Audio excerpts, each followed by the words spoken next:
if you're an American who is considering leaving the country to move somewhere else, make sure that the location you choose isn't based off of fear and lack mentality. I regret moving to Costa Rica. It's a beautiful country. I love the nature and wildlife, but moving to a third world country where I don't know the language, I don't have any connections, resources, or opportunities, that didn't make my life any easier by any means.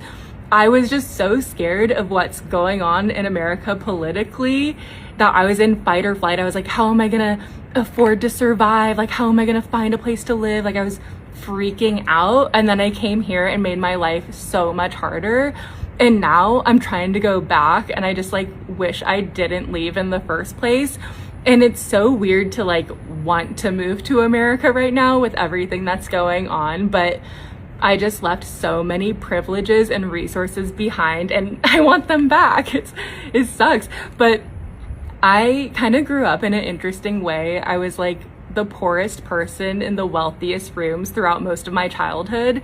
I was extremely wealthy till I was like age 6. I had this beautiful waterfront mansion with a private beach and pool, and then my parents got divorced and I ended up with a parent who didn't have money.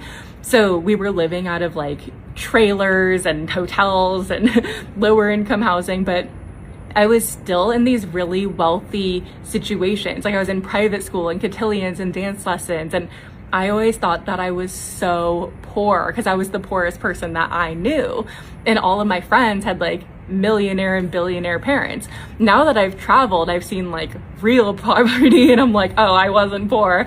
But as a kid, I had these really luxurious vacations through my friends and family members where like my first introduction to Costa Rica, it was like when I was 17 years old. I came with my friend's family and we stayed at exclusive resorts. We were having lunch at the Four Seasons, and like same with my Hawaii experiences. My family friends took me and we stayed at the Grand Wailea and the Hyatt, all these really fancy luxury resorts, and we would explore the areas too, but you know, living in Nonavale or Pahoa is very different than taking a vacation at the Grand Wailea or Four Seasons. So, you know, my travels and moves, I've really realized how privileged I've been, and there's a lot of things that like made me run away from LA and Orange County, some traumatic experiences and terrible people. But I left a lot of resources and great people behind, and I need to be in those environments again. I really miss luxury environments.